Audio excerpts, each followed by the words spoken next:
My name is Kathy Alpin, and I was 29 years old when my fall began. I felt that 2002 was going to be our year. My husband Fred and I were building our dream home, and despite the problems with inspectors, I was excited at the prospect of moving into our new home that summer. Fred handled the nuisance issues with the inspector and our contractor without much help from me. I was busy with events going on at DC&H where I was working. At that time, I had already been the head of DC&H's accounting department for 2 years and had 20 accountants reporting to me. DC&H was experiencing 2 years of record growth in mergers and acquisitions, which provided me with very generous year-end bonuses. Problems arose in January when serious management problems were discovered in DC&H's Indianapolis offices. An internal audit conducted by my department found irregularities in the revenue reported by the sales department. Fourth quarter sales figures were inflated to justify commission bonuses paid to the sales manager, office manager, and several other employees. I wasn't sure if the fact that I was leading the audit team would protect me from the coming purge. The proverbial shit hit the fan on February 3rd.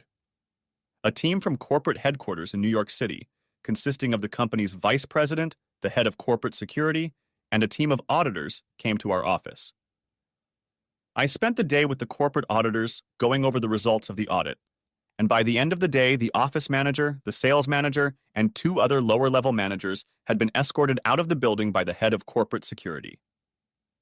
I felt sorry for those who were fired, but I was more concerned about what was going to happen to me. I was told that at the end of my meeting with the corporate audit team, I was to meet with the vice president who headed the team that was investigating the problems in our office. I feared that all the managers in the office had been tainted by the actions of a few people, and fully expected that meeting with the vice president would be the end of my career at DC&H.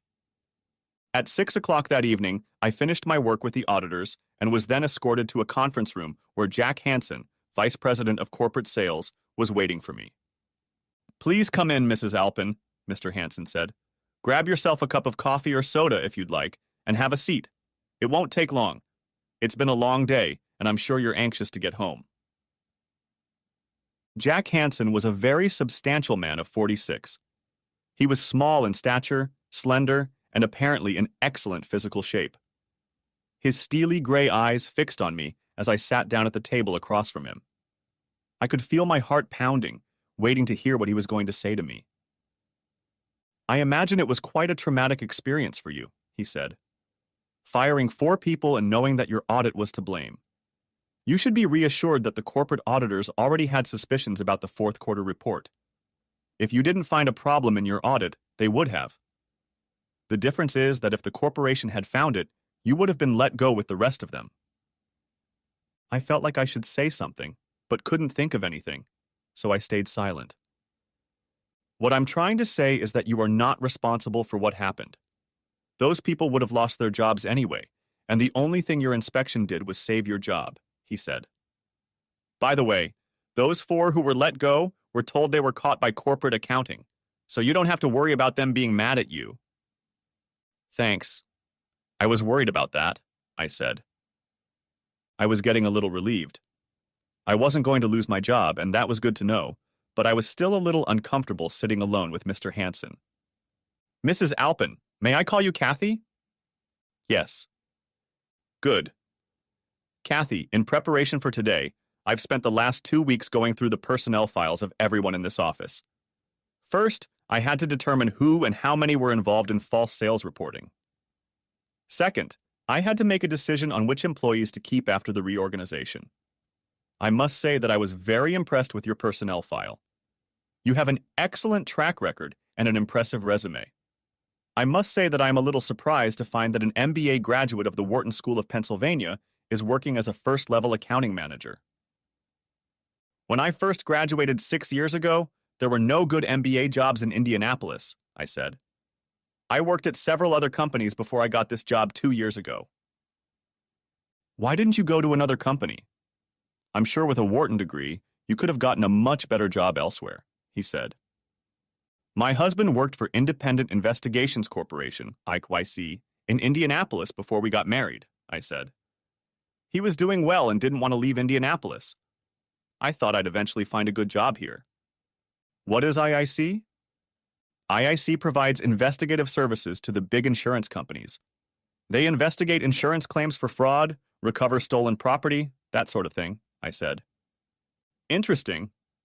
Are you and your husband going to be staying in the area for a while? He asked. Yes. We're building a house right now and plan to stay in Indianapolis, I replied. Good. I plan to move my office from New York to Indianapolis and will be looking for people I can count on to help get the office back to normal. If you become a member of my team, I can promise you will be rewarded for your efforts, he said. May I ask what kind of reward you're talking about? Think a high position in a corporation, a large salary, bonuses and stock options, he said. I think you're beginning to see what we're talking about. My stomach started doing somersaults and I felt my face redden. Was he just teasing me, or could this really be happening? I chose to believe that it really could happen. What do I have to do to become a member of your team? Nothing right now. First, we have to get the office through this transition period, and then we can focus on other things, he said. I have to ask you not to tell anyone about this conversation. I wouldn't want anyone else to know what I'm telling you. Let me tell you that I have big plans for this corporation, and this office will be the key to my success. If you will work with me and help me achieve my goals, I will take you with me. We talked some more about personal things. I told him about Fred and the house we were building, but he told me almost nothing about himself. By the time I went home, I felt very comfortable with Mr. Hansen. On the way home, I was so excited that I almost couldn't remember the way. It seemed like I was just suddenly home. I couldn't wait to get into the house to tell Fred about what had happened at work and about meeting Mr. Hansen. When I walked into the house, Fred was in the kitchen making dinner, which meant I would have to clean up afterward, but I was so happy I didn't care. So, how did it go today? Asked Fred. Not too bad, I replied. I tried not to smile, but Fred saw right through me.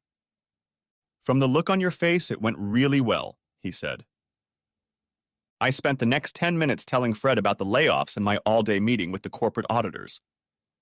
After the meeting with the auditors, I had a meeting with Jack Hansen. He was a vice president who came in with the auditors to investigate, I said.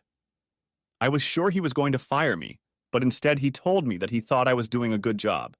He said that if I stayed with the company, I could be promoted quickly. I didn't know why, but I left out the part about needing to be on Mr. Hansen's team and all of his comments about how high I could go. Then I thought it was because Mr. Hansen told me not to tell anyone about what he told me, but Fred was my husband, and I had to tell him. That's great, Kathy, Fred said. I'm very proud of you, and I always knew your talent and hard work ethic would be noticed. What do you say we leave this dinner and go somewhere to celebrate? Celebrate what? The fact that I didn't get fired? Said I. For starters, and then we can celebrate that the vice president of the company recognized your talents and hinted that you might move up in the company. Mostly, I'm just proud of you. You did the right thing by reporting what the audit found, and now you'll be rewarded for your work. Such was my Fred, always supporting me. He knew I needed a boost after a few tough weeks leading up to meeting Mr. Hansen, and used what Mr. Hansen told me about my career as an excuse to go out to dinner to help me relax after the ordeal. Asterisk, asterisk, asterisk, asterisk, asterisk. Before I continue with my story, I would like to tell you a little about Fred and our relationship. Fred was 22 years old when I met him. It was the summer of 1994, and I was in Indianapolis visiting Connie Bradshaw, my college roommate. On my second day there, Connie informed me that she had made a date with me for that evening. I was a little upset because I don't like blind dates, but I decided that since I was only in town for a few days, it couldn't hurt to go on a date with this guy. After all, we'd be together with Connie and her boyfriend. Connie told me his name was Fred Alpin. She said he was a friend of her boyfriend's, but she didn't know him very well. She said he worked for some private investigation company. It sounded to me like it might be a PI. He's a PI?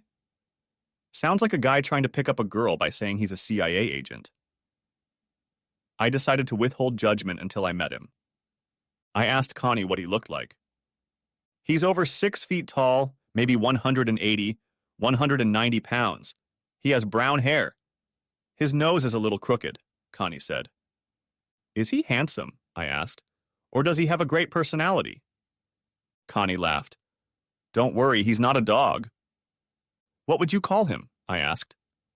Confident, Connie said. Confident? What do you mean by confident? I asked. You'll see when you meet him, she said. Connie's boyfriend picked us up at our house that night, and seeing no one else in the car, I decided I'd been set up.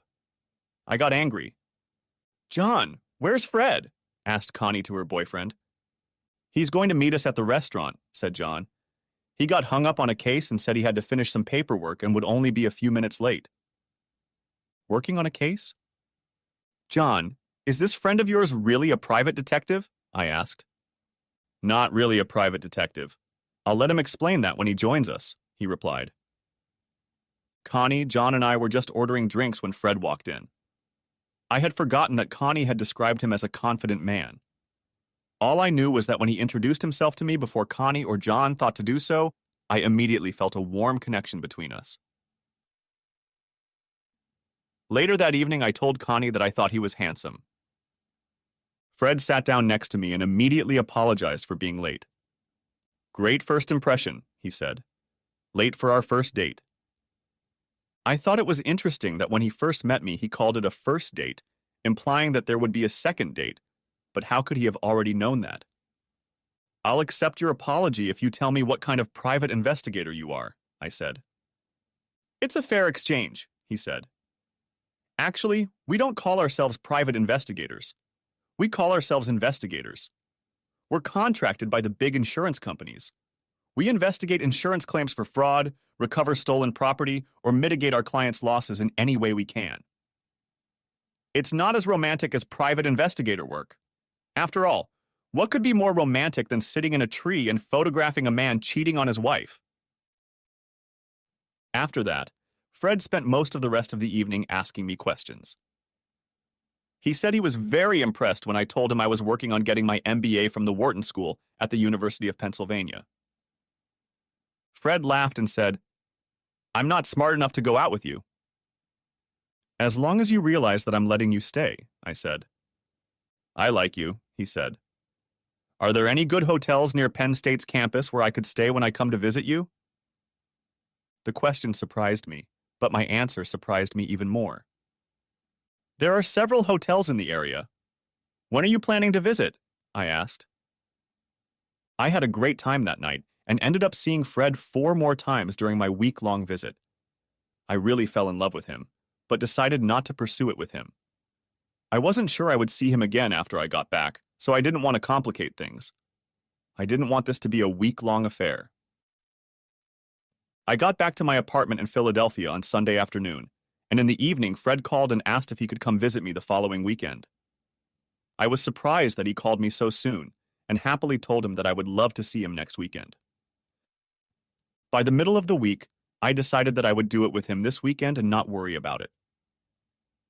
I was falling in love with this one, so when he called me Thursday night and asked where to stay for the weekend, I told him I wanted him to stay with me at my apartment. We had a great time that weekend. Fred had never been to Philly before, so we did some touristy things. We went to Independence Hall, saw the Liberty Bell, visited the Franklin Institute, and went to a Phillies game. We also walked along the Schuylkill River and watched the 8-man cruise row down the river. It was a wonderful weekend, but the best event was the first time we made love. Fred arrived Friday night, and we didn't get to the restaurant for dinner until 8:30 p.m. There weren't many customers by then, and we were able to sit enjoying our food and each other for almost 2 hours before we started getting hints that it was time to leave. As we walked back to my apartment, I think we were both thinking about what would happen when we got there. When we got back to the apartment, I asked Fred to open a bottle of wine, and I turned on some music myself. For the next hour, we sat on the couch, sipping wine.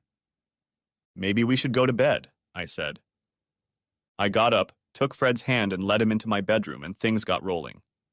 We got down to it. In the morning, we went sightseeing.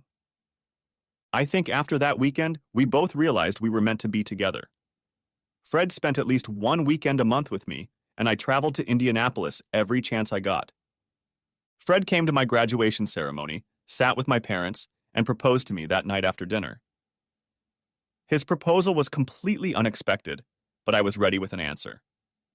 Yes. I had known for months what my answer would be if he asked. My parents didn't have a lot of money, and Fred didn't want to wait a year while we planned the wedding, so we decided to get married that summer. We got married on a beach in Florida with only our immediate family and a few close friends in attendance. Fred already had a small house in Indianapolis where we lived until our new home was built. Fred continued to work at IIC, and I started looking for a job. I had no problem finding a job, but I was overqualified for it. I worked in retail for a year as a management trainee, but I didn't like the job and took a job as an assistant manager at a small branch of a large bank chain. This didn't last long because the bank chain was absorbed by a larger banking network, and I was made redundant. I spent the next 2 years working as a substitute teacher in the Indianapolis school district. This kept me reasonably busy, but it didn't pay very well. However, I enjoyed teaching. And finally, I heard about a management position opening at DC&H. Fortunately, I had taken some accounting courses in college. Because of that and my MBA, I landed a position as manager of the accounting department. I knew there were better jobs out there for a Wharton graduate, but I was happy to be the accounting manager at DC&H as long as I had Fred. And that's why the rest of my story is so hard to understand. I don't fully understand it myself. I'm hoping that putting it on paper will help me bring some clarity. Help me understand what I did to Fred and to myself. After the first meeting with Jack Hansen, things happened quickly. The following Monday, the new office manager arrived. His name was Greg Bartlett. Greg was a bald, chubby guy about 5.5 feet tall. He was friendly, but kept a business-like demeanor in his actions in the office. Mr. Bartlett was a good manager and knew how an office like ours should work, and he immediately began instituting changes, and the operation of the office seemed to respond to his changes. 2 weeks after Mr. Bartlett took over as office manager, Jack Hansen moved into the former sales manager's office while his permanent office was being built on the floor above our offices. That afternoon, Mr. Hansen stopped by my desk and asked me to come to his office at 3 o'clock in the afternoon to discuss some matters. His demeanor while talking to me had me at ease. He was smiling and looked very relaxed. So, at 3 o'clock, I entered his office and accepted his invitation to sit down. "You look very well today, Kathy," he said, "and certainly less tense than the last time we spoke." "Thank you. I feel better already." "I wanted to meet you to ask if you'd thought about our last conversation," he said. "About me being on your team?" I asked. "I've thought about it a lot. I'd like to think I could be helpful to you in your plans for this company, and I'd be lying if I said I wasn't interested in the career opportunities you mentioned." "I'm glad to hear that, Kathy. I am eager to have you on my team, but I must say that I will demand your complete loyalty. I need to make sure that my team members keep up with me," he said. From the look on his face, I couldn't understand anything. "I have several assignments that I will ask you to complete to begin implementing my plans." "What kind of assignments?" I asked. "It's too early to talk about that. Before I outline my plans to you, I need to be absolutely certain that I can count on you.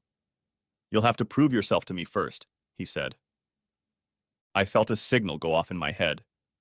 I didn't like the direction the conversation was taking. Prove my worthiness to him? How?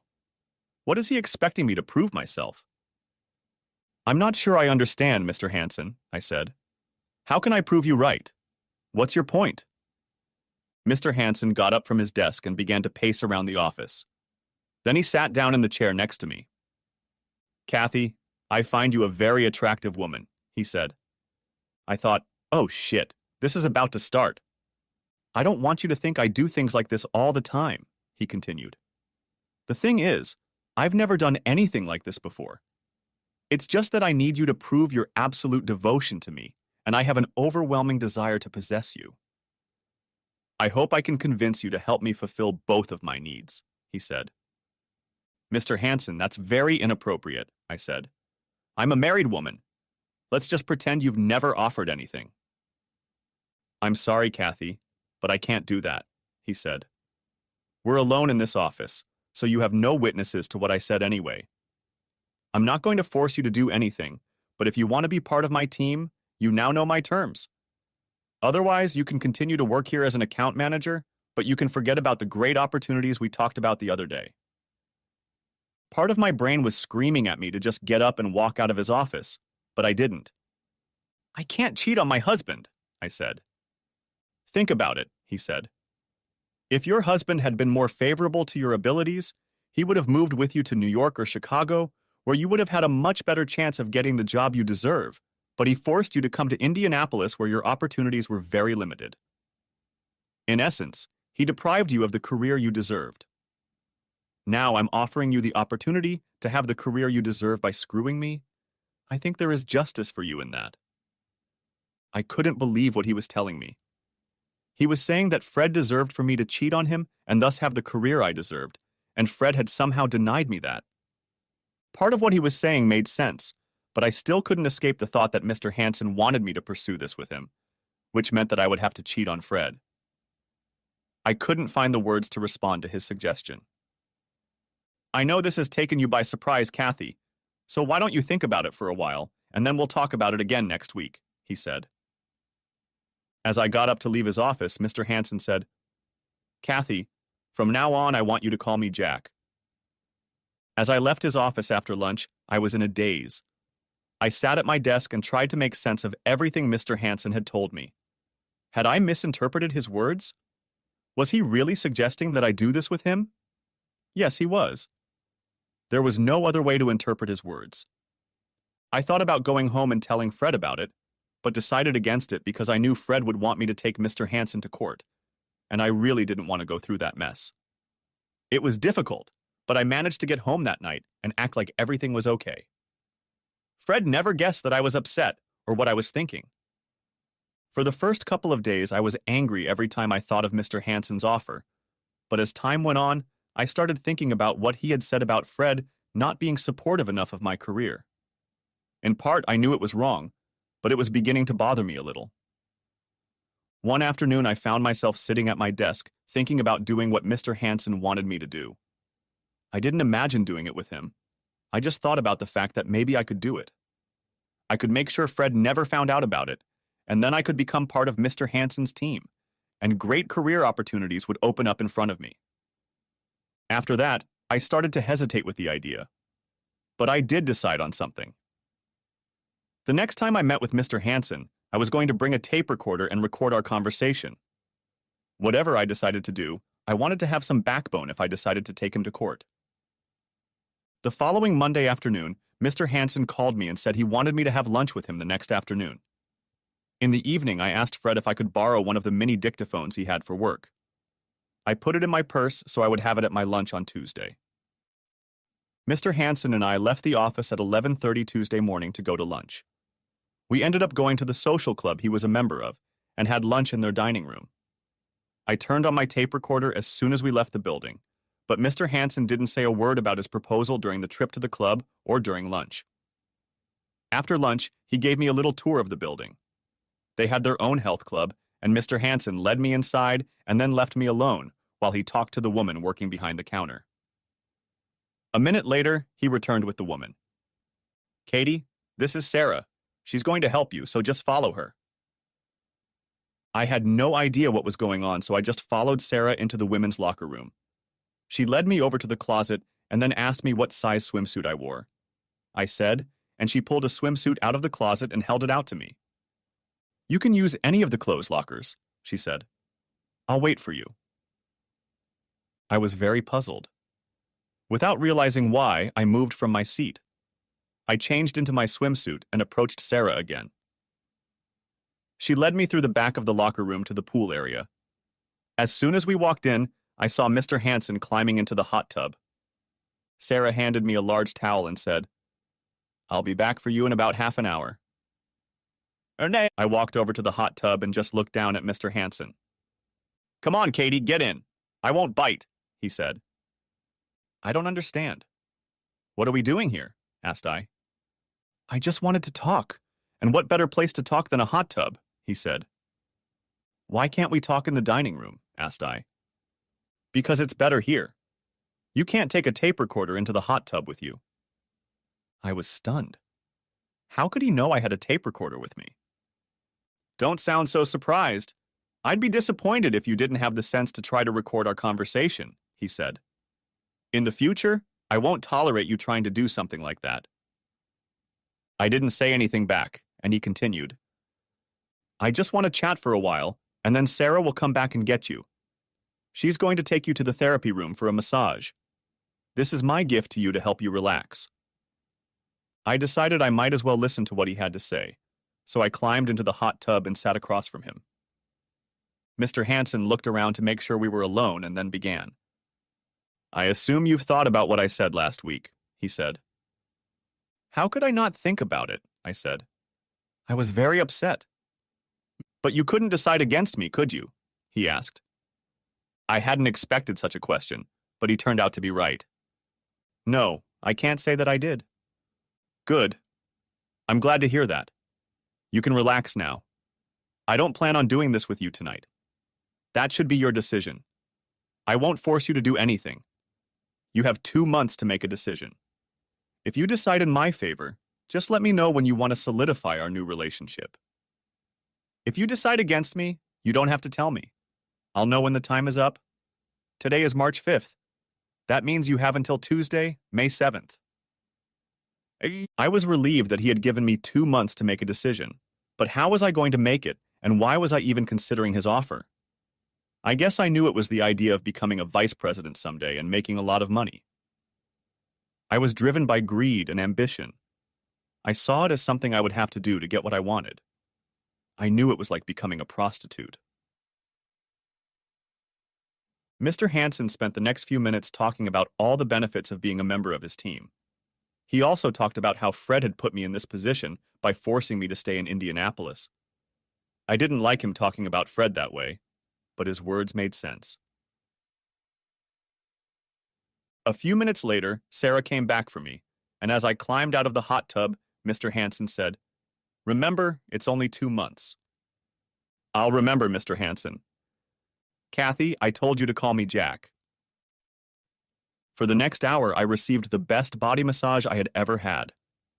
I was so relaxed that I was able to think through the decision I was about to make without the emotions I usually felt when I thought about it. I realized that this must be why Mr. Hansen had arranged the massage for me. I had never wanted or even thought about having fun with anyone but Fred since the day I met him. But now I was contemplating having fun with Jack Hansen. Jack beckoned me with the possibility of great career success, and all I had to do was become a loyal member of his team, as he called it. To prove my loyalty, I had to take it up with him. Jack's suggestion seemed disgusting, so why didn't I just scrap the idea right away and tell Jack what I thought of him for suggesting it in the first place? Such thoughts swirled around in my head during the massage, and when it was over, I was still undecided. But I realized that I was closer to giving in to Mr. Hansen than I was to rejecting his offer. The following week, Mr. Hansen moved to his new office on the floor above our offices, so I didn't see him in the office anymore. I tried to put the offer out of my mind, but it kept coming back into my thoughts again and again. One night, when Fred was working late, I tried to imagine what it would be like to do it with Jack. I didn't like Jack for putting me in that position, but otherwise he seemed like a perfectly decent man. He was older than me by over 15 years, but he didn't look bad. In fact, he looked pretty solid. On Wednesday night, the first week of April, Fred came home and said he had to fly to Seattle the next day to get a deposition on a case he was working on. He was going to fly out Thursday morning and return Saturday afternoon. When he told me about the trip, I was disappointed that he wouldn't be with me for 2 days. But then a thought popped into my head. This might be just what I was looking for. An easy opportunity to do what Jack wanted. Fred would be out of town, and he'd never know what I'd done. Thursday afternoon, with my stomach tied in a knot, I picked up the phone and called Jack's office. His secretary picked up the phone and put me through to him immediately after I told him who I was. When he picked up the phone, I said, "Hi, Jack. It's Kathy." "Kathy, it's good to hear from you." "Jack, I'm ready. I can meet you tonight, wherever you want, I said. How about I take you out to dinner after work, and then we go back to my apartment? That would be fine, Jack. The rest of the day I was plagued with guilt. I hadn't done anything yet, but I'd already told Jack I'd do it with him. I was sure that every other person in the office would guess my plans just by looking at me.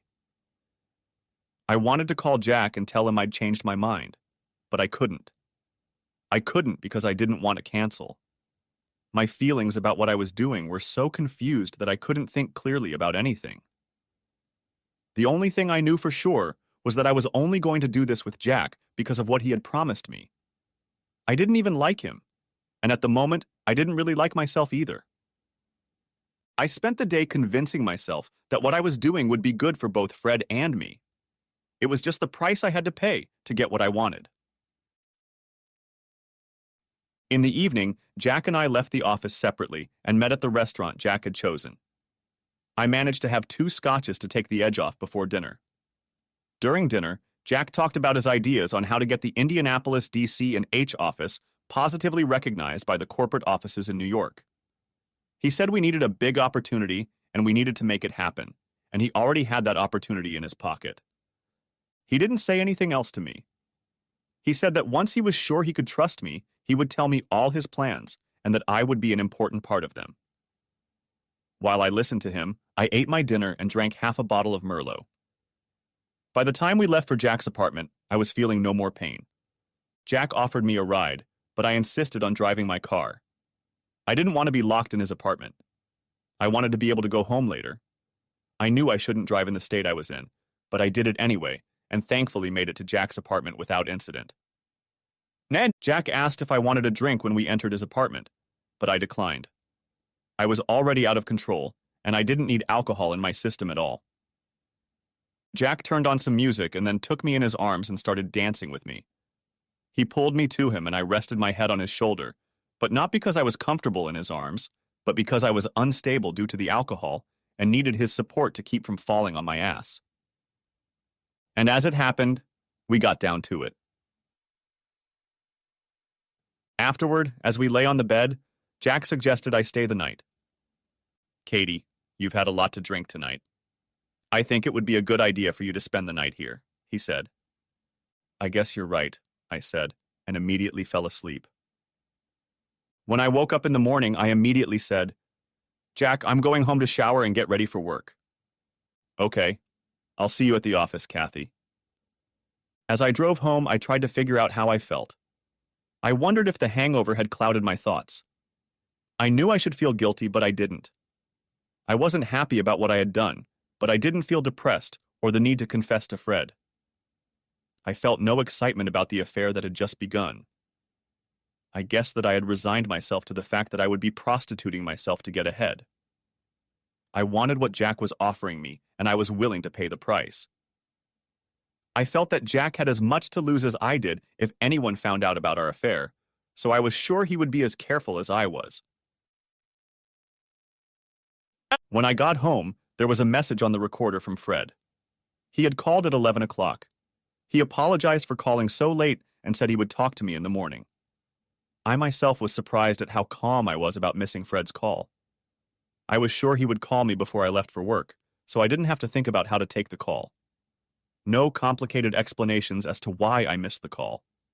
I was asleep. Don't say or do anything out of the ordinary.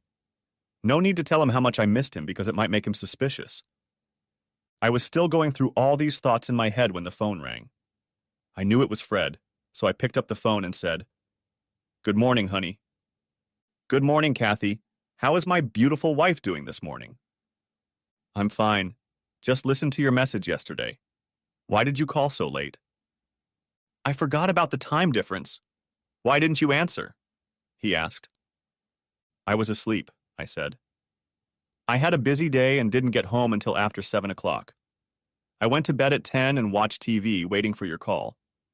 By 10:30, I couldn't sleep a wink, so I turned off the TV and fell asleep. Surprisingly, I didn't wake up when you called. The phone was right next to my head. I'm sorry I didn't call sooner, but I didn't get back to the hotel until after 8 o'clock. Well, be sure to call by 10 o'clock tonight, I said. and Fred promised he would. The rest of the conversation was routine. After the call, I headed for the shower, and although the hot water helped clear my head, I was starting to feel guilty. The problem was that I wasn't feeling guilty because I was having fun with Jack. I felt guilty because I liked that Fred accepted my excuse for not answering the phone and finally apologized to me for calling so late. That was the beginning of it. After that night, I met Jack at his apartment about once every 2 weeks. Mostly during the day, but sometimes, if Fred was out of town, we'd meet at night. Over time, I began to like Jack. In the weeks that followed, Jack began laying out his plan to gain control of the company and what role I would play in his plans. He told me that we had 2 tasks to accomplish. The first was to make the Indianapolis office look good. Thanks to Greg Bartlett's efforts, the office already looked better. Mr. Bartlett knew how to cut costs and streamline operations, and we were already seeing the results of that. The next step was to increase sales, and Jack pulled up the sales staff, who began winning new clients and bringing in more clients from existing clients. The last step was to find a major opportunity that would get the attention of the board of directors. Jack was already working on this. When Jack was still in New York, Mike Rogan, one of his salespeople, came to him with an offer he was working on at National Pharmaceutical. Apparently, Mike Rogan was a friend of Harold Benson, National's CEO, and Mr. Benson had discussed with him his desire to increase the size of his company by acquiring another company and asked Mike to see if the company he was interested in was inclined to make a deal. Jack told Mike that he would help him do so, and later told Mike that the company Mr. Benson was interested in would not be a good investment. Shortly thereafter, Jack arranged for Mike Rogan to take a 2-year job at a DC&H subsidiary in Paris. Mike gladly accepted, but 2 months after he arrived in Paris, DC&H sold the subsidiary, leaving Mike Rogan to fend for himself. Shortly thereafter, Jack moved to Indianapolis and then contacted Mr. Benson at National Pharmaceutical. He said that Mike had asked him to assist National in their quest to acquire another pharmaceutical company, and thus began negotiations between National, DC&H, and Keystone Pharmaceutical. The second thing Jack said we needed to do was to find a way to get rid of Mr. Ward, the current CEO of DC&H, and Mr. Salter, the president of the company. Jack had a plan for that, and I was part of that plan. Jack told me that he knew that Mr. Ward and Mr. Salter were involved in illegal transactions, including insider trading. They were using third parties to buy stock in companies that they knew were going to merge or be taken over. This was highly illegal, and if the SEC found out, they could go to jail. Jack's plan was simple. He wanted to make the SEC find out about Mr. Ward and Mr. Salter's activities. Jack told me that I was to become an informant. I was to contact the SEC and give them information that would trigger an investigation. I was very uncomfortable with what Jack wanted me to do. My actions could lead to these people going to jail, and I didn't want that on my conscience. I told Jack how I felt. "Kathy," Jack said, "you have to realize that what these men did is illegal, and they shouldn't get away with it. They have done this sort of thing many times before and have become very rich because of it. Their activities have ruined many small investors." I understood that their actions were justified, but I still felt uneasy that I would be the one to take them down. Then Jack turned to my practical side. "When I take power, I plan to keep you very close to me. That means you could be vice president next year with a 6-figure salary and very large bonuses," he said. "So don't be soft. Don't give up on the race when the finish line is in sight." The next day, I called the SEC and talked to an investigator.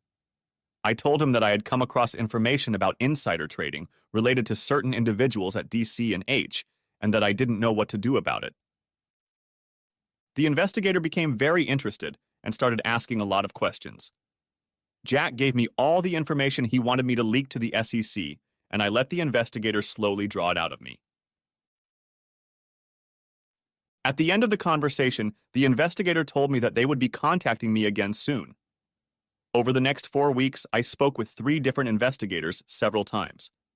I played the role of concerned employee so well that I began to believe I was really doing it for the good of the company.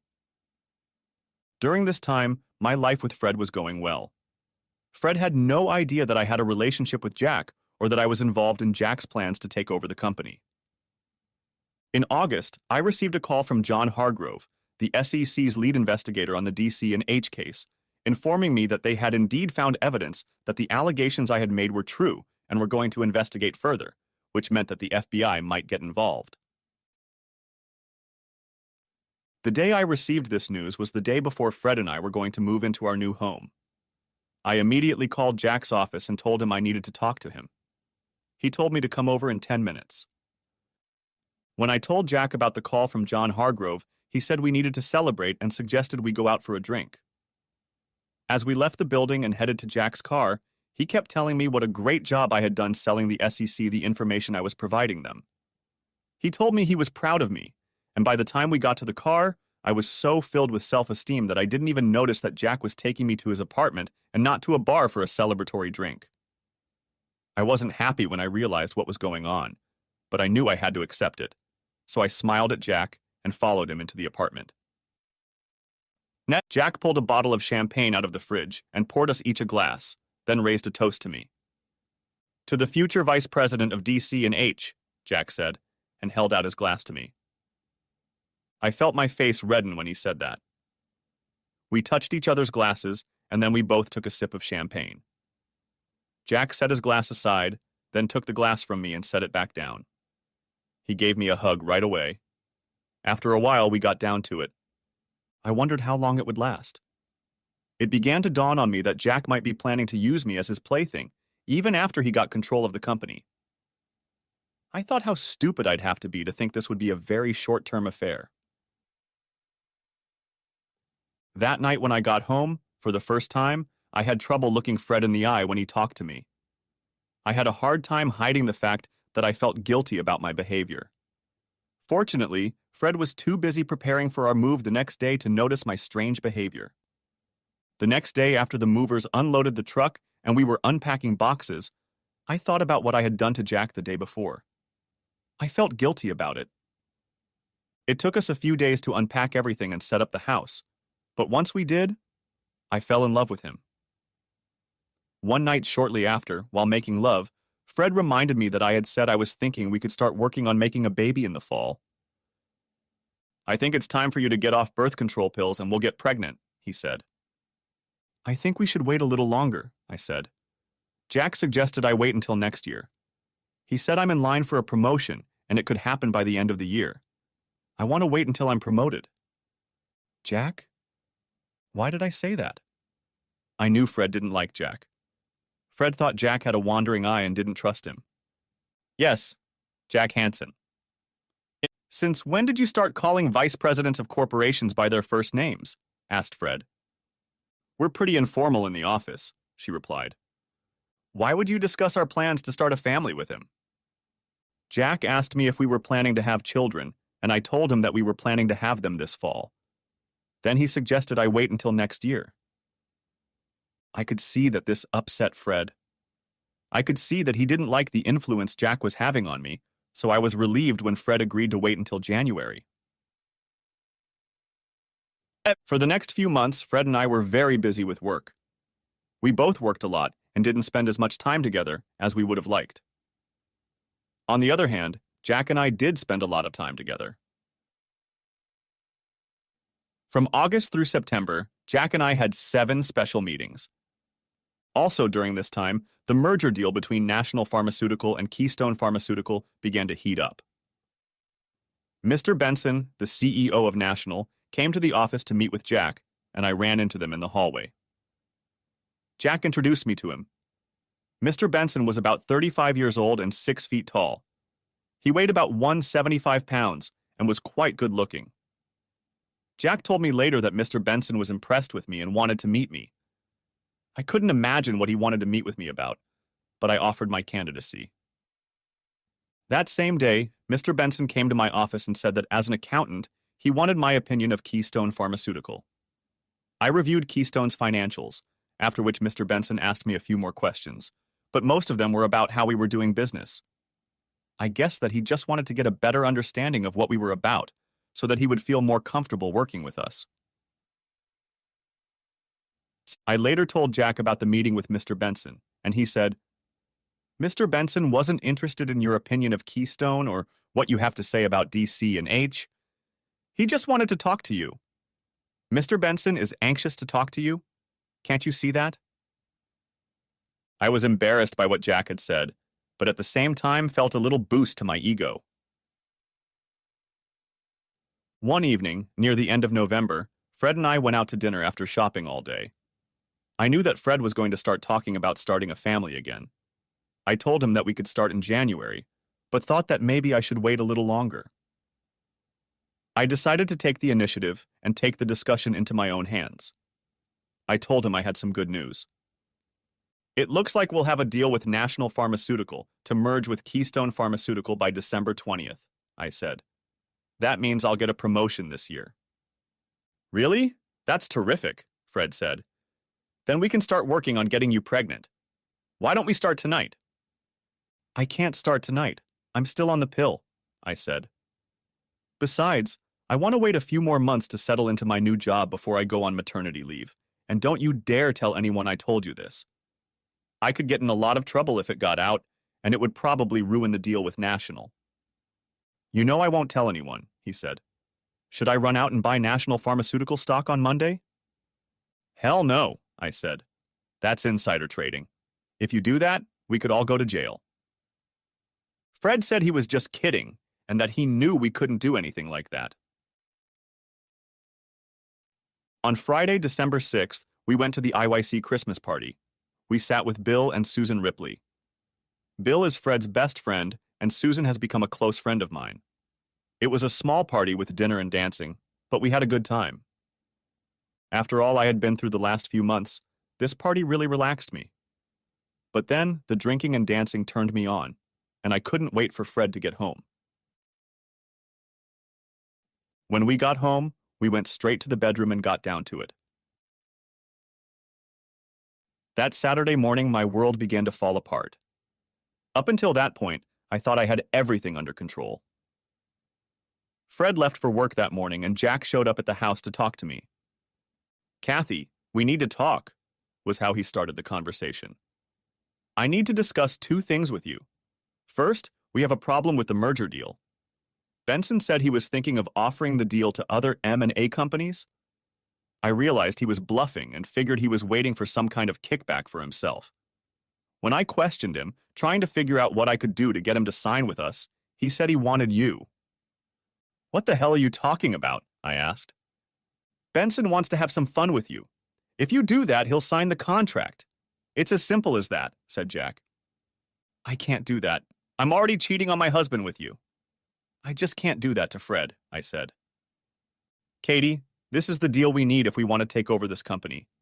We can't lose this contract. You have to do it. There's just no other way, Jack said. I thought about it for a minute and realized that I could do it. I mean, if I could do it with Jack and pretend to enjoy it, I could certainly do it once with Mr. Benson and make him think I enjoyed it too. Jack, can I have a little time to think about this? I asked. I didn't want to agree too quickly. I didn't want to look like too much of a slut, even in front of Jack. Sure, we'll talk on Tuesday, but you know I expect you to agree. I know, I said. When is this supposed to happen? We want to sign the contract on the 20th, so we thought we could set it up during our Christmas party. We've invited Mr. Benson to the party, so you can take care of him, and then we'll sign the contract, Jack said. Take care of him? Jack said it so coldly. The way he said it made me feel cheap. What else did you want to talk about? I asked. First, I know that even though you like our special meetings, you'd like to be able to stop sneaking around behind Fred's back, so I have a suggestion for you, Jack said. I just stared at him and waited for him to continue. I know you two are planning on starting a family soon, Jack said. I told Fred I wanted to wait a few more months. I think you should start sooner, Jack said. What do you mean? Asked I. When you become fertile again? I mean, when in the current or next cycle are you most fertile? He asked. I don't know. I need to find out. Okay, do that and let me know on Tuesday when we meet, he said. Why? Because I want to get you pregnant first, he said. What? I can't do that. Fred would not only leave me, he might kill me. I couldn't believe Jack could expect me to let him get pregnant. Fred will never know. If I got you pregnant, the baby would have dark hair and brown eyes. Fred wouldn't see enough resemblance to me to arouse suspicion. No, I can't do that. You expect Fred to raise your child as his own? I can't do that to him, I said. Katie, that would be the ultimate test of loyalty. If you do this for me, will you never have to prove your loyalty again? And if I say yes, and you don't get me pregnant, what then? I asked. You'll honestly give me a shot at the most fertile moment of your cycle, and I won't have to ask you again. You won't have to prove your loyalty to me anymore. I don't. I'm asking for a lot of things. If Fred finds out, my marriage will be over. If Fred finds out I've been entertaining you for the past 7 months, your marriage will be over, so why take another risk? He asked. I had 2 big problems when Jack left, but the more I thought about it, the more I realized that entertaining Mr. Benson was okay. I could do it to get what I wanted. The bigger problem was giving Jack what he wanted. When Fred came home after dinner, I was so engrossed in my thoughts that I didn't even hear Fred enter the house. When I finally heard his voice, it startled me. For a second, I thought Fred could read my mind and know what I was thinking about doing. I tried not to look Fred in the eye because I was afraid he would see my guilt. I managed not to talk about what was bothering me until just before dinner. Then Fred asked me why I looked so depressed. Kathy, what's going on? Something is obviously bothering you, he said. Is there anything I can do to help? There's a problem with the deal with National Pharmaceutical, I said.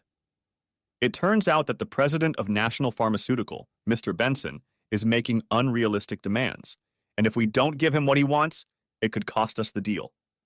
If we don't get this contract, it'll ruin everything. It won't ruin everything. No matter what happens, we have each other. Don't worry so much. What's the worst that could happen? He asked. You don't understand, I said. If the deal falls through, it'll be because of me. If that happens, I could lose my job. How can it be your fault if the deal falls through? I asked. It's not like you're in sales. I realized I shouldn't have said it would be my fault.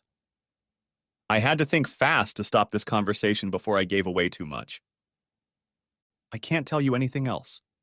I can't talk to anyone outside of DC and H about this. The only thing I can say is that I haven't done anything wrong. I don't understand, he said. If you didn't do anything wrong, how can it be your fault? I told you I can't talk about this with you, I said. I could lose my job if I told you as much as I've already told you. You're going to have to let me handle it myself. For the rest of the weekend, I managed not to discuss the problem with Fred again. On Sunday, I made a decision about what I was going to do. I was going to salvage the deal with National by agreeing to have fun with Benson. Then, I decided to put the biggest lie of my life on the line. I tossed the birth control pills in the bathroom wastebasket, marked the beginning of December 6th on my calendar, then counted down 14 days to December 20th, put an asterisk, and underlined it.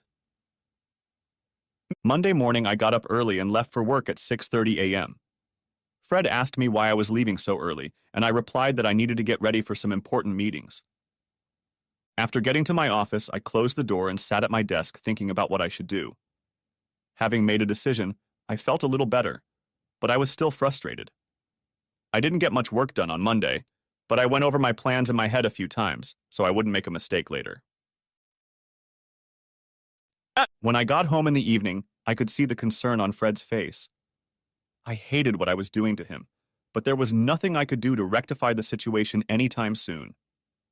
Has it gotten better at work? Asked Fred. You know I can't talk to you about that, I said. I'm under a lot of pressure, but I'll get through it. I met with Jack on Tuesday and told him my answers. I told him I would take it up with Mr. Benson if it would save the contract, and then told Jack I would give him what he was asking for. Do you know when you will be most prolific? He asked. December 20th, I said. Wow, December 20th. You're going to be busy that day, aren't you? I guess so. Are you sure you'll be fertile on that day? He asked. I pulled out my calendar with the month on it and showed him. I pointed to December 6th and said, "That's the day I got my last period, and my most fertile day will be 14 days after that, which is the 20th. Jack thought for a moment and then said, "I'll have to think about it to decide if that's acceptable. I may want to wait until the start of your next period and calculate your fertile day based on that." I agreed, but I wasn't happy. If he decided to wait, it would ruin my whole plan. On Sunday, I stopped taking the pill and decided I couldn't get pregnant for at least another month. I also lied about the date my period started. My last period started on November 30th, so I would have been in my fertile days by then. I didn't want to risk Jack actually getting me pregnant. I was hoping that Fred would get me pregnant in January, and I would tell him that I hadn't told him about not being on the pill because I wanted to surprise him. I was afraid that if I told him I wasn't on the pill, he would start telling people and Jack would find out. If I got pregnant in January, I hoped I could make Jack think he was the father. I knew it was a stupid plan, but I couldn't risk Jack getting me pregnant. I hardly spoke to Fred that night as I was too nervous about what Jack would decide. To my great relief, Jack agreed to do it on the 20th. He said, "I think it will work out." When Fred got home that night, he noticed that my mood had immediately improved. "Can you talk about what's going on now, or are those conversations still off limits to me?" he asked. "I shouldn't be talking to you about this, but it looks like we found a way to make Mr. Benson happy," I said. Jack said it looks like things should work out after all. Although I felt better than I had a couple days before, I didn't feel comfortable enough to give myself to Fred that night or the next few nights. The following Monday, Fred told me that he would have to work late every night this week to finish the last 2 cases he was working on. "You can't work late on Friday," I said. "You have to be home in time to get ready for the party." "What time do we have to be there?" he asked. "The party starts at 8 o'clock. I want to be there no later than 8:30, I replied. "So you need to be home by 7 o'clock to get ready." "Okay, I'll be home by 7. Thursday night at dinner, Jack told me he was going to have a hard time getting home by 7. "You promised," I said. "I know," he said, "and I'm sorry, but I'm so close to it, I just have to close it tomorrow. Katie, you don't have to wait for me. If I'm not there on time, drive without me. I'll get there as soon as I can. I have to be there by 9 o'clock. "I don't want to go without you," I said. "I think 9 o'clock will be just fine. I just can't be later than that time." A cold chill suddenly swept over me. I don't know why it was suddenly so important, but I didn't want to go to the party alone. It was funny, because I knew things would be a lot easier if Fred wasn't there at all, but I wanted him with me. I guess some part of me hoped that Fred's presence would somehow give me the strength to do what I had to do that night. Admittedly, my thoughts were confused. I also knew that if I acted like I didn't want him to come to the party, he would start to suspect something, and the last person I wanted to arouse suspicion was Fred. "I'll do my best to get home by 7:30. If I don't make it, I'll meet you at the party." I was upset, but said nothing more. Friday morning, I got a call from Jack's secretary saying that Jack wanted me to call him at 10 a.m. Before 10, I sat at my desk and tried to look busy. I was worried about what Jack was going to tell me. Had there been a problem? Could I hope that Mr. Benson had changed his mind and decided he would sign the contract, abandoning his plan to do this with me? At 10 o'clock, I called. "Good morning, Jack, it's me." "Good morning, Kathy, how are you today?" "Nervous," I replied. "That's not necessary," Jack said. "What time is Fred due back from work tonight?" asked Jack. "He said he's going to try to get home at 7:30. "Good. Then why don't you go home early, maybe around 2 o'clock, and treat yourself while getting ready for the party tonight?" I was a little surprised that Jack hadn't said anything about doing it with me. "Sounds like a good idea," I said. "I'll go home at 2 o'clock and try to relax. Maybe a hot bath will help relieve some of the tension I've been feeling." "Good girl," Jack said condescendingly. "I'll check in with you later to see how you're doing." That was the end of the conversation. I was feeling a little sick. At noon, I went to lunch and decided not to come back. I drove home slowly, contemplating the lies I would have to tell Fred that night. I would tell him that I had to go to a short business meeting with Mr. Bartlett, Jack, and Mr. Benson to sign a contract. And when we get home, I'll tell Fred that I don't feel well, so I won't do it with him. At 4 o'clock, I lay in the tub, trying to relax and not think about what I was going to do this evening. The hot water had the desired effect on me, and I was about to fall asleep when I heard the doorbell ring. I was about to ignore it, but whoever was at the door kept ringing. I grabbed my robe and went downstairs to see who was at the door, with the intention of chasing them away. When I peeked through the window next to the door, I saw Jack standing there. I opened the door ajar so I could talk to him. "Jack, what are you doing here? Aren't you going to let me in?" I wanted to tell him to leave, but there was no way I could make the words come off my lips. Did you forget that we were going to make a baby today?" asked Jack. I felt defeated when he said that. I backed away from the door and let him come in. Jack took off his coat, hung it on the railing at the foot of the stairs, and followed me into the kitchen. I don't know why I went into the kitchen, but when we got there, I offered Jack a drink. "I'll have a beer," he said. "This is a beautiful house." "Thanks. We love it," I said. Jack and I sat at the kitchen table drinking beer and talking about the party and our plans for the future of the company. And finally, Jack returned to the subject of our special meetings. "Since this will be the last of our special meetings, I thought it would be nice to have it in your bedroom," he said. I felt a sudden resentment building up inside me. "Look, Jack, I'm not doing this with you in my bedroom. Being unfaithful to Fred is one thing, but cheating on him in our bed is something I won't do." Jack only smiled at me. "Okay, Kathy. I guess I got a little carried away." I was angry, but I tried not to show it. I just wanted to get it over with, so as soon as we finished our beers, I took Jack's hand and led him to our guest room. There we spent about an hour there. Then I got up and told Jack that I needed to change the linens and make the bed, so he would have to get up and get dressed. "It's getting late, Jack. I think it's time for you to leave," I said. Jack looked at his watch and said, "It's only 25 minutes after 5. You said Fred wouldn't get home until 7:30, so we still have plenty of time. Now hurry up and meet me on the stairs." As Jack walked down the stairs, panic gripped me. As I started down the stairs, I saw Jack sitting in an upholstered chair just inside the living room. At the foot of the stairs, I turned right and stopped next to the chair Jack was sitting in. I didn't look at him because I was looking at our grandfather clock, which had started to chime half an hour. Apparently, the clock was letting me know the time, and it was making me tense up. And then I heard a sound that sent cold goosebumps running through my body. It was the sound of the garage door opening. Fred was home. I jumped up, told Jack to leave, grabbed a towel, and ran up the stairs. "Katie, I'm home!" I heard Fred yell as he came up the stairs. When I didn't answer, he called out to me again. "You're home early," I replied. "Great. I'm in the bathroom getting ready. Why don't you use the shower in the guest bathroom?" "Why?" "I'm busy here," I said.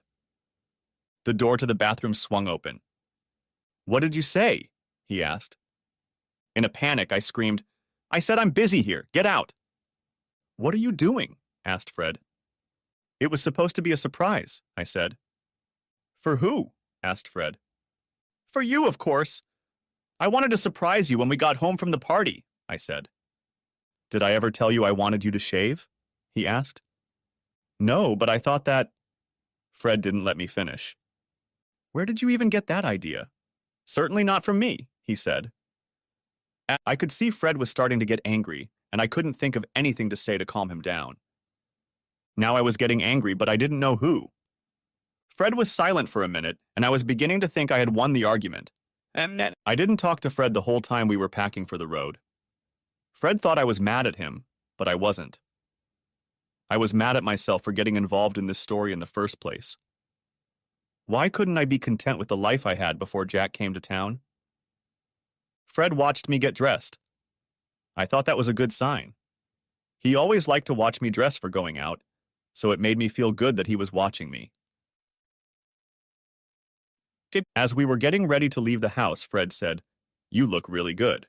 You're going to melt anyone's heart tonight." I replied, "I hope yours does." On the way to the party, I decided to try to improve our relationship. "I'm sorry," I said. "It's just that I thought it was a good idea at the time, and I'm so nervous about tonight that I probably just snapped when you snapped at me about it." "No problem," Fred said. "We can talk about it this weekend, but let's just try to have fun tonight." The party was held in a large auditorium on the second floor of our office building. Almost as soon as we arrived, Jack came up to us and greeted us, then took me aside. "Katie, is everything okay?" "Yes. It was close, but Fred didn't know you were there," I said. "So everything's on for tonight?" he asked. "Yes." Fred asked what Jack needed, and I said, "The deal with National Pharmaceutical closes tonight. At 10 o'clock, I have to go to a meeting with Jack and Mr. Bartlett. If the meeting goes well, we'll sign the contract with National tonight." "So you'll get your promotion?" There was something odd about the way Fred asked the question. I wasn't sure, but it sounded sarcastic. "Yeah, if it works out." "Then we can start trying for a baby?" asked Fred. "Yes, we can start our family," I said, trying to end this conversation. I sensed that Fred suspected something, but he didn't make it clear what it was, if he knew anything at all. I hoped that he knew what was going on and was going to put a stop to it. I figured that since he was still with me, he would eventually forgive me and believe me if I told him that I had been forced into everything I was doing. I needed Fred by my side, so I slipped my arm through his and leaned against him as we entered the room. We had been in the room for less than a minute when Fred pointed to a guy standing at the bar and asked, "Who is that guy standing at the bar?" "I don't know," I said, but I knew who it was. It was Mr. Benson. I hoped Fred hadn't noticed my reaction to his question. "Why don't we go over to the bar and have a drink?" suggested Fred. I was afraid that if I went to the bar, Mr. Benson would say something that would let Fred know I had just lied to him, so I said, "There are some members of my department here I'd like to say hello to. Why don't you pour us both a drink, and I'll wait here for you." I sat down with my team, but watched Fred as he approached the bar. He ordered drinks and then started talking to Mr. Benson.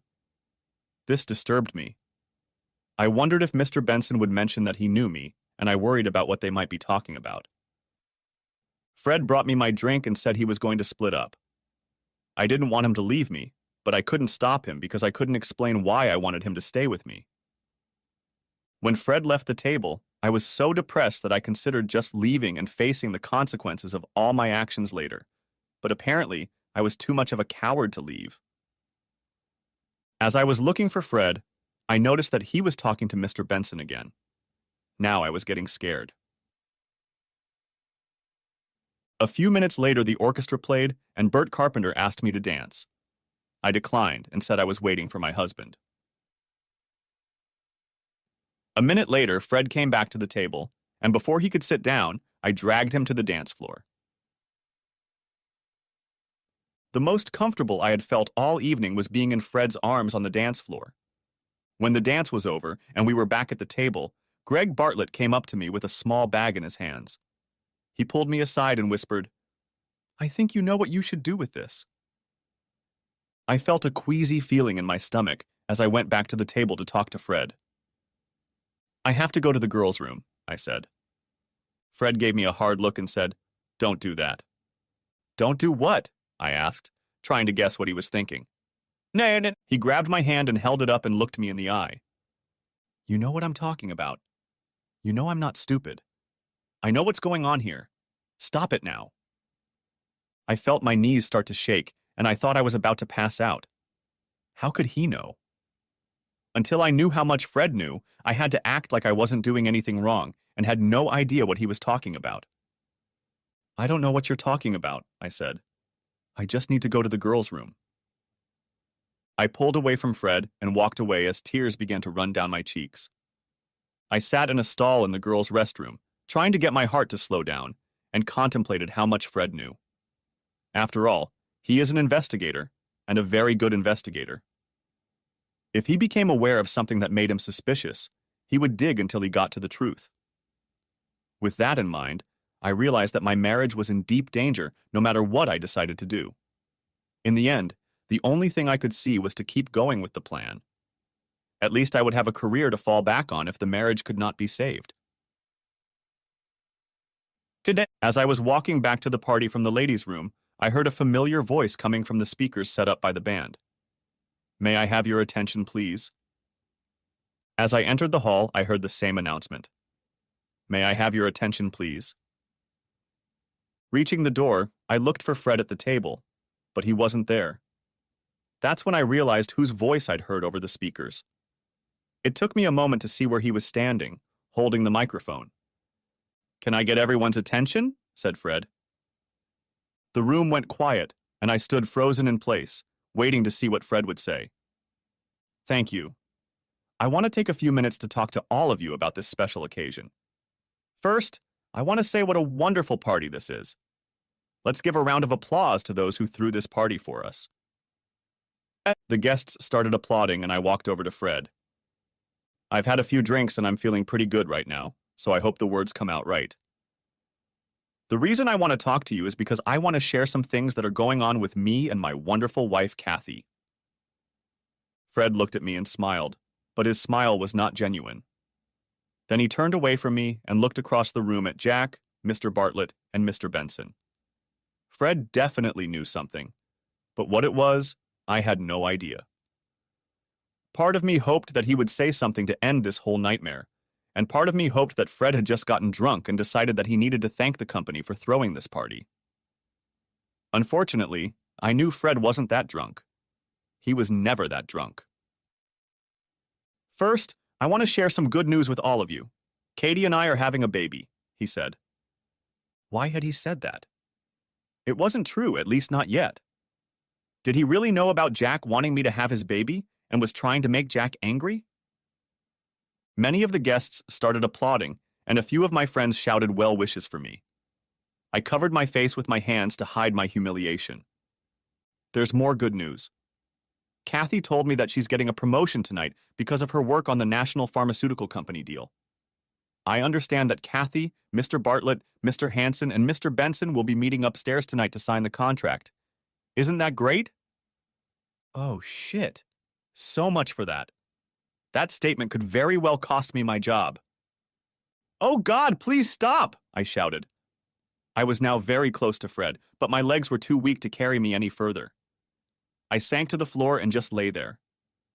This evening started out so strangely that I thought I'd share it with you.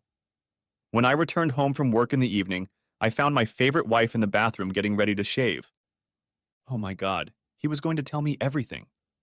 I wished I could disappear. We had a little argument about it. She said it was supposed to be a surprise for me, and I told her not to do it. I won that argument, or at least I thought I did.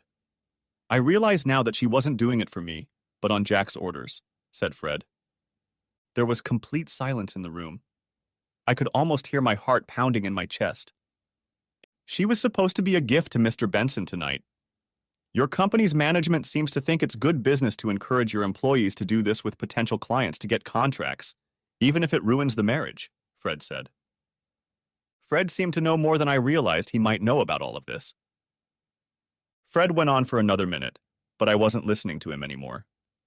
I curled up in a ball on the floor and tried to figure out if there was a way to just dissolve into the floor and disappear. Suddenly, I noticed that there was silence in the room. "Katie?" I heard someone's voice. I looked up to see Fred leaning over to speak to me. "Fred, I'm so..." I tried to apologize. Fred interrupted me. "Katie, don't say anything," he then said. "Do you think you'll get that promotion now?" I put my head on my hand again and cried. I had just lost everything. I don't know how long I lay on the floor until Carol Studwell came over to see if I was okay. Carol works in my accounting department. I couldn't answer her questions, so she helped me to my feet and led me out by my coat. "You can stay with me until you decide what you want to do," Carol said. I was in a daze, so I just did whatever Carol told me to do. When we got to her apartment, Carol poured me a strong drink and gave me a cold washcloth to wipe my face. In the state I was in, I shouldn't have been drinking anything, but I drank a lot that night, and while I was drinking, I told Carol everything. I guess I felt I had to clear my conscience, and Carol was the only person I thought would listen to me. I knew I couldn't tell Fred the whole story, even if he ever spoke to me again. I was also sure I would never speak to Jack again. Carol was a good listener. She didn't ask a lot of questions and listened as if every word I said was very important. She also made sure my glass stayed full of scotch. I talked, drank, got drunk, passed out, and in the morning I felt very sick. Saturday morning, Carol needed to get out of the house and run some errands, so I stayed in bed and thought about what I would say to Fred if he ever gave me a chance to talk to him. I couldn't tell him the truth. It would make me look too bad. I had to find a way to make it look like it was someone else's fault. By the time I got up to take a shower, I thought I had the whole story figured out and was ready to confront Fred if he would let me. It was already 2 o'clock in the afternoon when I worked up the courage to call home. The answering machine picked up on the 5th ring, and I left a message for Fred to call me and gave Carol's phone number. I just hoped Fred would call. Later in the afternoon, while Carol and I were talking, the phone rang and Carol picked up. "Who do I think is calling?" said Carol. Carol handed me the receiver and said, "It's Fred." "Where have you been?" asked me. "I've been calling all day." "Not all day," he said. "I was home until 1 o'clock in the afternoon." "Oh, I guess that's when I started calling you." Fred was silent for a while, and I said, "Fred, can I come home?" "You live here, don't you?" he said. "You should be here now." That sounded promising. He wants me to come home. Maybe all is not yet lost. "I'll be home in an hour," I said. I got home a little after 6 o'clock, and Fred had already made dinner. I took that as a very good sign. He made spaghetti and meatballs and a salad. He also opened a bottle of Chianti. Looking at Fred pouring the wine, I felt my spirits lift. Fred asked where I was staying for the night. "Did one of my friends take me home after you left?" "Oh, you didn't stay until the end of the party," he said sarcastically. "You practically ended the party with your speech," I said. "I guess I owe some people an apology for that. Not to you and certainly not to Bartlett or Hanson." "I think you're right. I owe you an apology," I said. And I was ready to tell my story that I had made up at Carol's house that morning, but Fred stopped me. He said we would talk about it after dinner. After dinner, I started to put the dishes in the dishwasher, but Fred stopped me. "You can clean up the kitchen later, but right now we need to talk," he said. We went and sat down in the family room. "Do you want to just tell me everything, or should I start asking questions?" "Either way, I only expect the truth," he said. "I'll tell you everything," I said. "I'm sure you know when it started. It was the day after your Christmas party. Jack called me and told me that the huge deal they were working on with National Pharmaceutical was in trouble. Jack told me that Mr. Benson had told them that he would only sign the contract if I agreed to take it up with him. I couldn't believe he could ask me for something like that and got angry, but he told me that this deal was very important to the company, and if I agreed and did what they were asking, I would get a big reward. He talked about a lot of money and a promotion.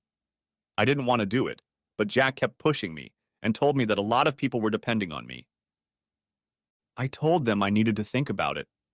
They made me so confused and worried about it that I couldn't think straight. When you came home and I looked at you, I realized I couldn't do that to you." On Monday, Jack and Mr. Bartlett hounded me all day trying to get me to agree. Mr. Hanson said that if the deal fell through, it would be my fault and they would have to let me go. They also said that if I told anyone about what was going on, I would be fired. I tried to tell you as much as I could. I knew that if you knew the whole story, you would do something crazy and I would lose my job. On Tuesday, I told them I wouldn't do it, and they asked me to think again. Then Mr. Hanson told me that the company was short over $100,000, and that if there was an audit, it would look like I had been embezzling money from the company for the last few years. Jack told me that I would end up going to jail. He told me that if I did everything he asked, I would get the promised money and a promotion, but if I didn't cooperate, there would be an audit, and I would be charged with embezzlement. In the end, I had to agree to do what he wanted. Jack and Mr. Bartlett talked to me every day to make sure I wouldn't let them down. They kept telling me I was doing the right thing and tried to convince me that you would understand if you knew how important this deal was. You can't believe I could think what you're doing is okay, Fred said. You should have told me everything. I would have found a way out for you. I know that now. When I decided to go through with it, I felt a little better. But I felt so guilty about what I was doing to you. You have to understand that I was terribly afraid of going to jail. But I had to take the risk. The problem was that you came home earlier than expected. When I got back to the party, I saw you with a microphone trying to get everyone's attention. I was so scared. I had no idea what you were up to, and I didn't know if there was anything I could do to stop you. I couldn't believe you said I was pregnant. I didn't say you were pregnant, he said. I said we were having a baby. You weren't pregnant yet, but that was our plan, wasn't it? Well, yes, but... But what? Are we or aren't we going to start a family? He asked. Yes, we are going to. I'm going to stop taking birth control pills tomorrow, and then we can start. I was so stressed out by the whole situation that I wasn't thinking straight. Anyway, you gave your little speech and basically ended my career at DC and H and probably ruined the deal with National Pharmaceutical. Fred said, so basically, you're telling me that Bartlett and Hansen coerced you and Benson to make a business deal. But I blew it by catching you. After all, the only reason you didn't entertain Benson is because I blew it with my little speech. So, have you summed it up? Yes, but I don't blame you for what you did. I understand why you did it, I said. Oh, good. Then you forgive me for trying to keep my wife from having fun with another man, Fred said wryly. That's not what I meant. I know you had every right to react the way you did, and I have no right to be upset with you. I'm upset at myself. I should have told you everything from the beginning. Do you think you can ever forgive me? I asked. It depends on the circumstances, said Fred. Is that all? You've told me everything I need to know about what's been going on? Yes, I've told you everything. I love you and I can't bear the thought that I might lose you because of this mess I got myself into, I said. Well, things don't look as bad as they did at first, Fred said. I just need to answer a couple questions and then we can put this behind us. Okay.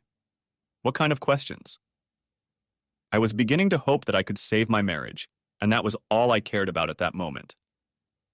As far as Fred knew, I hadn't cheated on him. I was going to, but only under duress.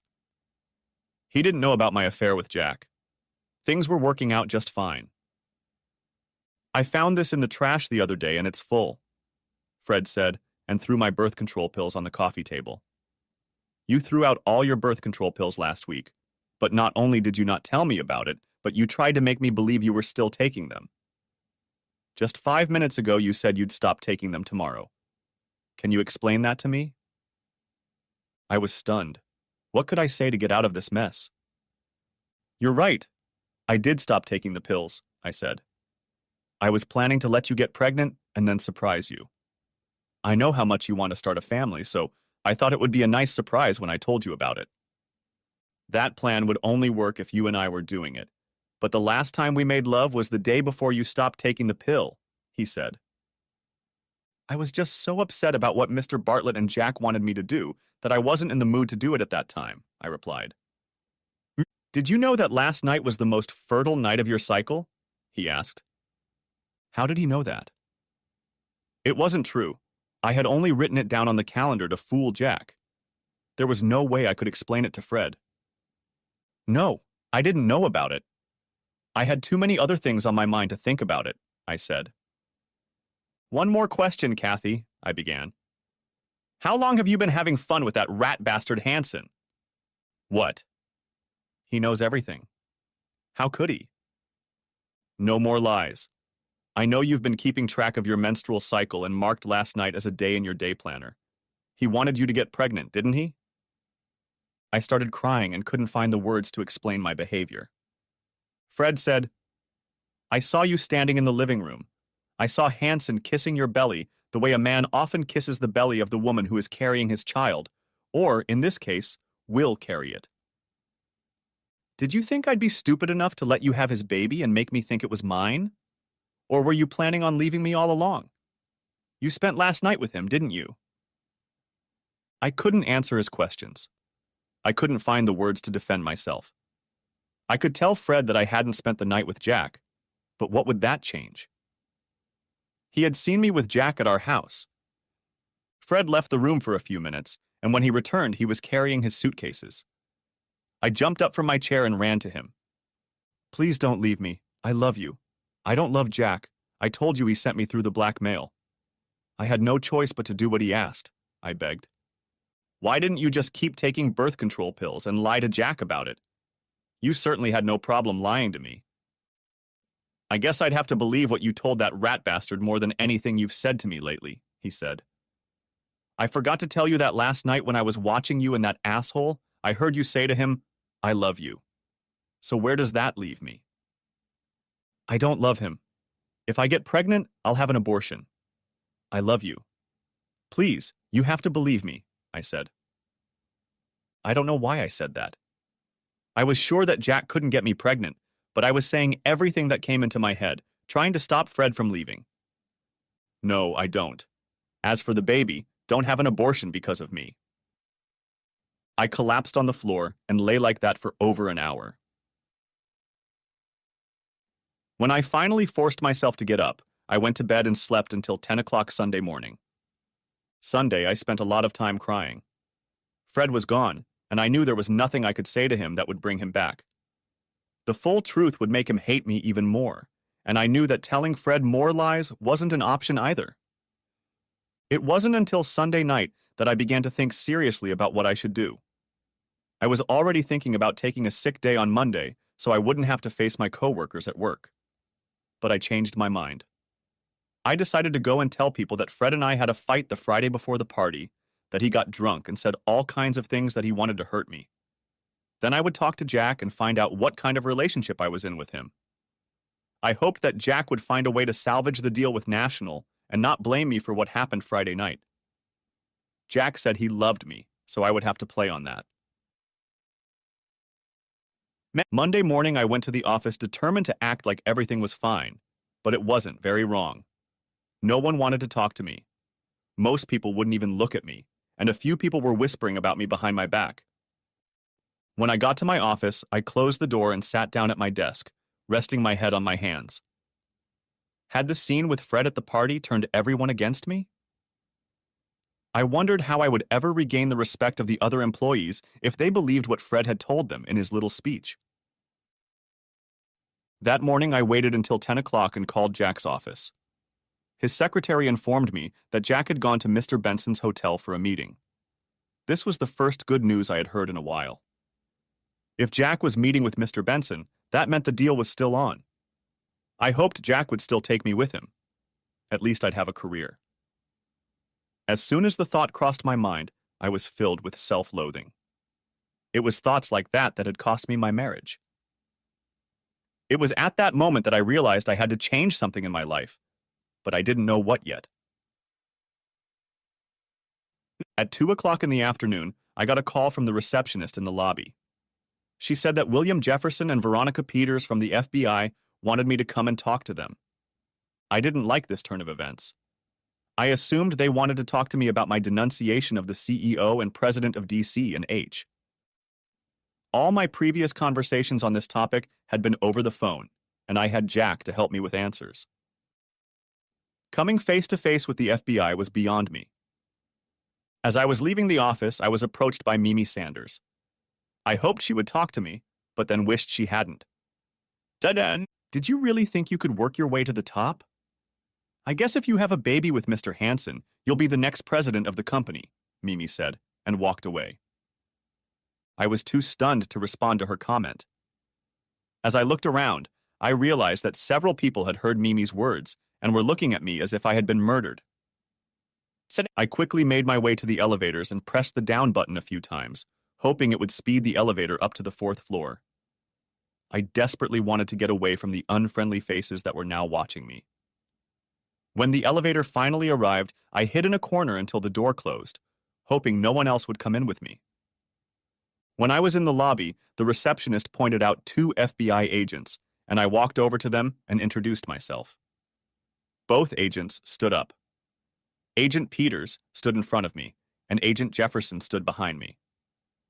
Agent Peters was the first to speak. "Mrs. Alpin, we would like you to come with us to our office. We have some questions we'd like you to answer," she said. Now I was getting scared. "Am I under arrest?" I asked. "No," Agent Peters said. "We just need your help to clear up some questions." "Can you tell me what this is about?" I asked. "We'd prefer to wait and discuss it in our office," Agent Peters said. I knew I had the right to refuse to go with them. After all, they said I wasn't under arrest, and they didn't show me any warrant, but I knew I had no choice. I had to go with them. Agent Jefferson drove the car, and Agent Peters sat in the back seat with me, but there was no conversation. I was in such a panicked state that I almost didn't realize how I got to the FBI office in downtown Indianapolis. When we pulled up to the building, both agents led me to the elevator, and Agent Jefferson pressed the 7th floor button. During the ride up, I hoped one of the agents would say something to reassure me that I wasn't in some kind of trouble, but none of them spoke. On the 7th floor, I was led to a small, windowless room and asked to sit down. Agents Peters and Jefferson left me there alone. I was quickly getting the impression that this was not going to be a friendly interview. I sat in the room alone for 10 minutes, and my fear was building with each passing second. Finally, the door opened, and Agent Peters walked in, and with her was Mr. Benson. I was stunned. What the hell was he doing in there? "Hello, Mrs. Alpin," he said. "Hello, Mr. Benson." "Actually, this is Special Agent Mark Walker," he said. My heart raced so hard I thought I was going to pass out. "Oh my God, what's going on?" I exclaimed. "Relax, Mrs. Alpin," he said. "We're not following you." "I don't understand. What's going on?" I asked. "Let me explain," Special Agent Walker said. "When you went to the SEC with suspicions about the activities of Mr. Ward, the CEO, and Mr. Salter, the president of DC&H, they became very interested and brought the FBI into the investigation. We quickly realized that the charges you were making against Mr. Ward and Mr. Salter were accurate and began building a case against them that we could take to a grand jury. One thing troubled us during the investigation. How was it that the manager of the accounting department in Indianapolis could have so much information about Mr. Ward's and Mr. Salter's activities? We checked you out and found that you had never worked in the New York office and had never met either Mr. Ward or Mr. Salter. About that time, the real Mr. Benson contacted the FBI office in Indianapolis and said he had some concerns about the way DC&H was doing business here. That's when we learned that Mr. Hansen had moved here and was running the national pharmaceutical deal.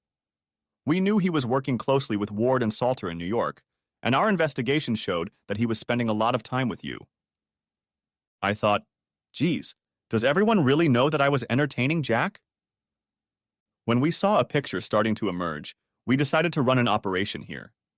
When Mr. Hansen offered you as a gift to secure my signature on the contract, I had almost enough evidence on him. But then your husband intervened and foiled our plans for Friday night. Lucky for us, your friend Hansen didn't back out of the deal so easily. He called me on Saturday and offered me a big payday if I would sign the contract. Mr. Hansen came to my hotel room this morning, handed me $100,000, and I handcuffed him, Agent Walker said. I had nothing to do with that transaction. I only found out about Jack offering me to you as a gift after he did. As for snitching on Mr. Ward and Mr. Salter, I only did what Jack told me to do. I didn't think I was breaking any laws.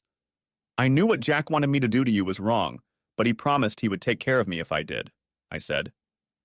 How is he going to take care of you? He promised that when he became president of the company or CEO, which he would manage, he would make me vice president, and I would get a big bonus, I said. Did you ever think he might be lying to you? No, I never thought he might do that. Are you saying he was lying? No. I'm just wondering if you ever considered that possibility, he said. Am I in big trouble? I asked. Well, you may have lost your marriage. You're probably going to lose your job. And after Friday's spectacle, you probably lost the respect of the people you worked with. Don't you think that's big trouble? He asked in response. I mean, am I in trouble with the FBI? No, we have the people we need. We just need you to fill in some gaps. I need you to explain how you contacted Mr. Hansen and tell me everything he wanted you to do for him. I spent the next 3 hours telling Agents Peters and Walker about my sordid relationship with Jack and how he coached me when I went to the SEC to snitch on Mr. Ward and Mr. Salter. I told them about how Jack insisted I had to take it up with Mr. Benson to save the deal. By the time they drove me back to get my car, I was exhausted and depressed. That night, I returned home and began to think seriously about what I was going to do. On Tuesday morning, I called the head of HR and quit the company. He made no attempt to talk me out of quitting. Apparently, everyone knew about me. The next day, I hired an attorney and told him everything that had happened. I knew that Fred would file for divorce and I would need a lawyer for that, and I thought I might need a lawyer to deal with the fallout from the mess at DC and H. This turned out to be the smartest thing I've done in the last 6 months. Over the next few months, my attorney contacted DC&H's legal department and told them how Jack had used his position to get me to have an affair with him and that he was using me to do his dirty work, which was inappropriate behavior for a vice president of the company. He told DC&H that I was going to sue them, and they quickly offered to settle the case. They knew they didn't need the extra notoriety. After legal fees, I ended up with almost $500,000. When the divorce papers came, I asked the attorney to include my DC&H settlement amount in the community property so that Fred would receive half of that amount, as well as half of the proceeds from the sale of the house. After the divorce, Fred moved to California to start his own detective agency. I decided that I needed to get out of Indianapolis. I had lost almost all of my friends, and one of the few that remained told me that Carol Studwell had told everyone at work about what Jack and I had been up to. I couldn't believe she had betrayed my trust like that. Then I remembered how she kept pouring me scotch to keep me talking. I guess in a way I deserved it. The other thing my friend told me was more disturbing. She said there was a rumor going around the office that I had stayed with Jack for a month after the party while he was trying to get pregnant. It was a malicious lie. The only time I saw Jack after the Christmas party was when I testified against him at the trial. After that, I moved to Columbus, Ohio. Connie Bradshaw, my former college roommate, had moved there a few years earlier, and she told me that the local community college was looking for someone to teach some business courses. It had been 3 years since I had moved to Columbus, and I was finally starting to feel better. I heard that Fred remarried, but I don't know who to. I hope he's happy, and his new wife isn't as stupid as me. I recently started dating a very nice man. He's a professor at Ohio State University. I was working on my doctoral dissertation there, and he was teaching one of my courses. We have been dating for about 4 months now, and things are going very well. I'm hoping that when I get my degree, I'll be able to teach business ethics at the university level. I think I have learned enough from my own experience to definitely qualify for the subject. My goal in writing this story is to simply and honestly tell anyone who is interested what I did. I have no excuses. You can judge my actions for yourself, but please be kind when you think of me. What I did was horrible, but what I went through for it is even worse. I lost my husband, my self-respect and the respect of my friends, my beautiful home and my job. Some of you may think that I deserve even more punishment. You may be right, but I am only human. I made a mistake and I paid for it. Now it's time to put the past behind me and move on. The end. Thanks for watching. I hope you enjoyed it. So subscribe to my channel and watch the next video.